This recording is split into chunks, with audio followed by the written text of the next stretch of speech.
Shalom, kita akan bersama-sama lagi untuk belajar kebenaran firman Tuhan. Dan kita akan memuji Tuhan yang menyatakan bahwa hanya Yesus alasan kita untuk menjalani kehidupan, dan kita ingin selalu menyerahkan hidup sepenuhnya kepada Tuhan. Kita naikkan pujian, Kau alasan untuk hidup.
kita berdoa. Terima kasih Tuhan, kami datang kepadamu pada saat malam ini. Kami bersyukur buat waktu yang Tuhan berikan kepada kami. Kami boleh memuliakan Tuhan, kami boleh menyembah Tuhan, mengagungkan Tuhan. Dan sungguh kami persembahkan semua pujian yang telah kami naikkan untuk Tuhan dimuliakan, untuk Tuhan diagungkan. Dan biarlah benar-benar dari hati kami yang terdalam pujian ini melekat untuk kami dapat mempraktekannya dalam kehidupan kami. Kami sungguh-sungguh di dalam Tuhan, kami benar-benar mengarahkan hidup kami untuk lebih lagi di dalam Tuhan. Terima kasih Bapak, kami siapkan hati kami untuk belajar firman Tuhan. Tuhan layakan kami, kuduskan kami. Kebenaran firman-Mu yang kami pelajari menjadi kekuatan buat kami semua. Terima kasih Tuhan, ini doa kami. Di dalam nama Yesus, haleluya. Amin. Puji Tuhan, kita boleh bersama-sama pada kesempatan ini boleh memuliakan Tuhan. Dan kita tentunya ingin menyembah Tuhan, mengagungkan Tuhan di dalam kehidupan kita masing-masing. Dan selamat bergabung buat mereka yang baru pertama kali bergabung di channel ini. Dan kiranya kita semakin dikuatkan di dalam iman kita, pengharapan kita kepada Tuhan. Baik, mari kita membuka kebenaran firman Tuhan. Mari kita buka kebenaran firman Tuhan di dalam surat Rasul Paulus kepada jemaat di Filipi. Filipi pasal 3 ayat 17 ya, sampai ayat yang ke pasal 4 ayat 1. Kita terus belajar tentang surat Filipi, surat Paulus kepada jemaat di Filipi. Dan ini sudah masuk di Filipi pasal 3 ayat yang ke-4, 17 dan ayat pasal 4 ayat yang ke-1. Kita terus mengambil satu perikop untuk kita menyelesaikan surat Filipi ini. Saya baca pada ayat yang ke-17, 18 untuk kita pada kesempatan ini, dan silakan nanti dibaca masing-masing dari kebenaran firman Tuhan yang ada di dalam pasal 3 ayat 17 dan pasal 4 ayat 1 ini. Nasihat-nasihat kepada jemaat. Ayat 17 dan 18 saya baca firman Tuhan demikian. Saudara-saudara, ikutilah teladanku dan perhatikanlah mereka yang hidup sama seperti kami yang menjadi teladanmu. Karena seperti yang telah kerap kali kukatakan kepadamu dan yang kunyatakan pula sekarang sambil menangis, banyak orang yang hidup sebagai seteru salib Kristus. Ayat 19, kesudahan mereka ialah kebinasaan, Tuhan mereka ialah perut mereka, kemuliaan mereka ialah aib mereka, pikiran mereka semata-mata tertuju kepada perkara duniawi. Ayat 20, karena kewargaan kita adalah di dalam sorga, dan dari situ juga kita menantikan Tuhan Yesus Kristus sebagai juru selamat yang mengubah tubuh kita yang hina ini sehingga serupa dengan tubuh yang mulia menurut kuasanya yang dapat menaklukkan ke segala sesuatu kepada dirinya. Ayat pasal 4 ayat 1, karena itu saudara-saudara yang kukasihi dan yang kurindukan, sukacitaku dan mahkota, berdirilah juga dengan teguh dalam Tuhan, hai saudara-saudaraku yang kekasih. Puji Tuhan untuk pembacaan firman Tuhan ini. Kalau kita melihat dari pembacaan firman Tuhan ini, memang ini merupakan nasihat Rasul Paulus kepada mereka yang ada di Filipi, bahwa mereka harus benar-benar hidup di dalam Kristus. Dan mereka harus benar-benar dapat melihat kembali kepada Kristus yang merupakan dasar kehidupan kekristenan.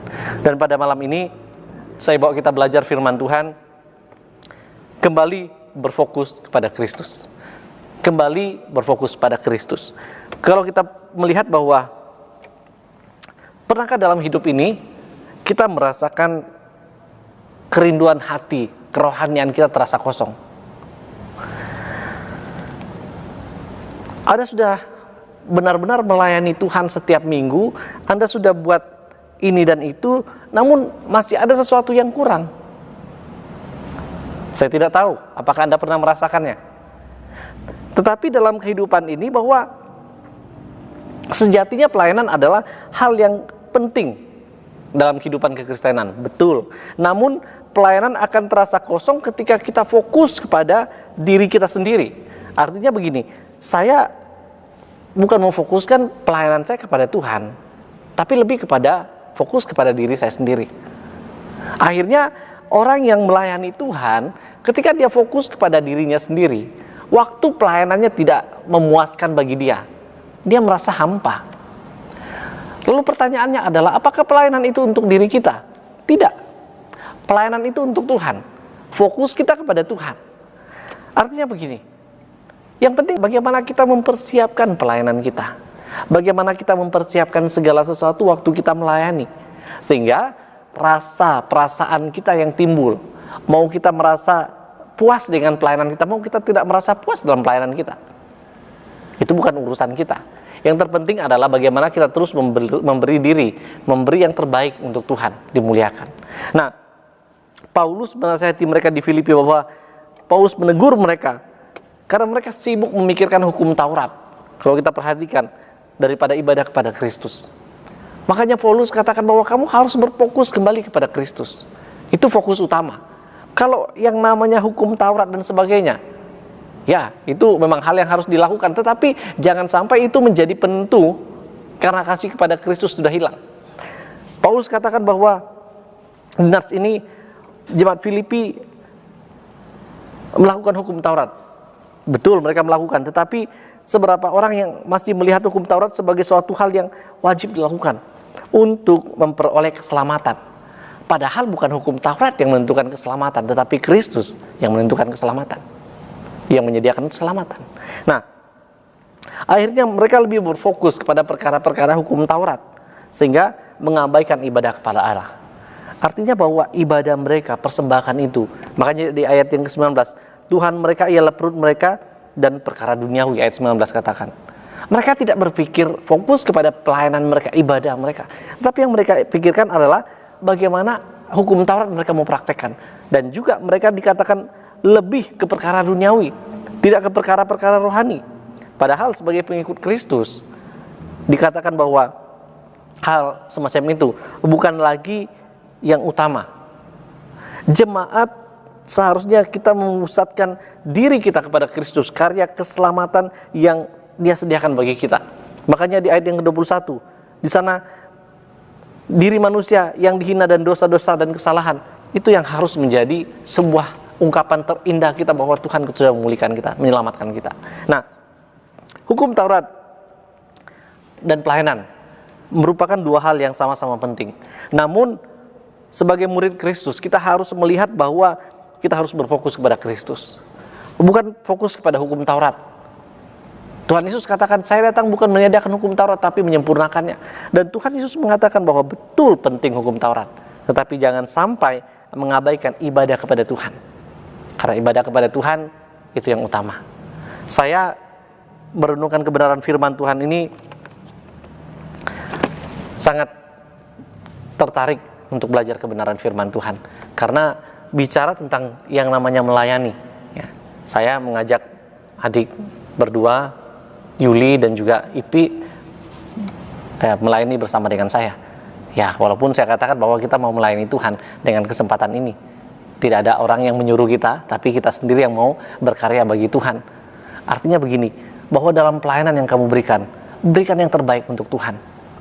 Ada yang menarik karena dalam minggu ini saya merenungkan firman Tuhan, bicara tentang firman Tuhan. Saya tertarik dengan kalimat orang yang berkata bahwa percuma dia melayani, dia hidup dalam dosa, dia tidak benar-benar di dalam Tuhan, dia melakukan hal ini dan itu. Saya katakan yang penting itu adalah menabur, ya, betul menabur. Tetapi menabur benar-benar kita harus siapkan benih untuk ditabur dan juga harus siap untuk tuaian. Tapi kalau kita hanya menabur saja, ya, kita menuai enggak? Firman Tuhan katakan orang yang menabur akan menuai. Benar, kita menuai. Tapi itu seperti sama waktunya kita menuai, kita masukkan ke dalam kantong kita dan ternyata kantong kita apa? Bolong. Itu orang yang dikatakan mereka melayani Tuhan, hidup mereka tidak benar di dalam Tuhan, tapi mereka terus melayani. Betul Tuhan berkarya, betul. Dan Tuhan pakai perkara ini luar biasa untuk mereka dimenangkan. Tetapi ingatlah bahwa firman Tuhan berkata bahwa yang kita buat adalah berfokus kepada Tuhan, bukan kepada diri kita. Diri kita penuh dengan kelemahan, penuh dengan dosa. Tapi waktu kita datang kepada Tuhan, mengandalkan Tuhan, di sana kuasa Tuhan dinyatakan dalam hidup kita, kita dapat melayani Tuhan. Oleh sebab itu, kebenaran firman Tuhan bahwa mari kita datang kepada Tuhan, merendahkan diri di hadapan Tuhan, memohon ampun kepada Tuhan. Jika kita masih merasa mementingkan pelayanan kita, rutinitas kita hanya sebagai sebuah pelayanan saja, pelayanan itu hanya sebagai rutinitas belaka. Tapi mari kita datang kepada Tuhan agar Tuhan membimbing kita, mengarahkan kita untuk kita dapat berdiri teguh dalam kebenaran, dan kita benar-benar dalam situasi, kondisi apapun, kita dapat melayani Tuhan dengan kekuatan yang Tuhan berikan. Dan kiranya kebenaran firman Tuhan ini mengarahkan kita kembali berfokus kepada Kristus dalam menjalani hidup ini. Anda dalam menjalani pekerjaan, dalam menjalani pelayanan pendidikan, tentu ada begitu banyak tantangan yang Anda hadapi. Tapi ingat, waktu kita berfokus kepada Kristus, di tengah situasi yang sedang kita alami, Tuhan akan meneguhkan iman kita. Tuhan akan memampukan kita untuk kita menemukan yang terbaik yang Tuhan akan nyatakan dalam kehidupan kita. Dan kiranya ini menjadi sebuah kebenaran yang terus mengingatkan kita, memberikan kita kekuatan bahwa kembali kita diingatkan oleh firman Tuhan. Kamu harus hidup di dalam kebenaran. Kamu harus melakukan yang terbaik dalam pelayanan, memuliakan Tuhan. Ibadah yang kita persembahkan untuk Tuhan, bukan untuk diri kita. Mau kita dipuaskan, mau kita tidak dipuaskan dalam pelayanan, yang penting bagaimana kita memberi diri yang terbaik untuk Tuhan, sehingga Tuhan dimuliakan di dalam kehidupan kita. Menjadi pertanyaan untuk kita selama ini, apa yang sudah kita buat dalam pelayanan kita? Apakah selama ini waktu kita melayani Tuhan, kita mau supaya kita dipuaskan dengan pelayanan kita itu? Jangan salah, Tuhan yang kita mau puaskan. Beri yang terbaik untuk Tuhan. Kalau merasa bahwa kita masih kurang puas dengan pelayanan, mari beri terus diri yang terbaik. Menata diri kita dengan baik, agar pelayanan kita maksimal. Waktu kita melayani, kita dipuaskan, Tuhan dimuliakan. Tapi jangan sampai kita dipuaskan, tapi Tuhan tidak dimuliakan, karena keegoisan kita, karena kesombongan kita. Oleh sebab itu, sebagai anak-anak Tuhan, mari kembali kepada firman Tuhan, kembali berfokus kepada Tuhan. Dalam melayani Tuhan, persembahkan yang terbaik untuk Tuhan. Demikian kebenaran firman Tuhan yang saya bawa kita renungkan bersama. Kiranya ini menjadi kekuatan buat kita dalam menjalani kehidupan kembali kepada Tuhan. Apapun yang sedang Anda hadapi, kembali kepada Tuhan. Tuhan akan menolong, akan meneguhkan kita. Mari kita berdoa. Terima kasih Bapa, kami bersyukur kami boleh belajar kebenaran firman Tuhan yang meneguhkan iman kami, bahwa kami kembali berfokus kepada Tuhan dalam menjalani hidup ini, kembali berfokus kepada Kristus yang adalah juru selamat kami. Ampuni kami Bapa jika kami sudah lalai dalam melakukan firman Tuhan. Kami tahu ada begitu banyak hal yang kami hadapi, namun kami berterima kasih karena firman-Mu meneguhkan iman kami, meteraikan kebenaran firman-Mu ini dalam setiap hati kami, agar kami tidak hanya menjadi pendengar, tapi kami mau menjadi pelaku kebenaran firman Tuhan. Bahkan kami mau berfokus memuliakan Tuhan dalam setiap hal yang kami lakukan, karena kami tahu bahwa ibadah kami adalah penyembahan, mempersembahkan diri yang terbaik untuk kemuliaan bagi nama Tuhan. Hamba sudah berhenti menjelaskan firman Tuhan. Biarlah Roh Kudus-Mu menjelaskan dengan lebih detail kepada setiap pribadi kami. Terima kasih Tuhan, ini doa kami, ucapan syukur kami. Di dalam nama Yesus kami berdoa, haleluya, amin. Puji Tuhan. Demikian kebenaran firman Tuhan yang kita boleh pelajari bersama. Untuk teman-teman yang sudah menonton channel ini, jangan lupa like, komen, dan subscribe untuk mendukung channel ini. Kiranya channel ini semakin memberkati banyak orang. Terima kasih banyak. Tuhan dimuliakan, Tuhan memberkati. Shalom.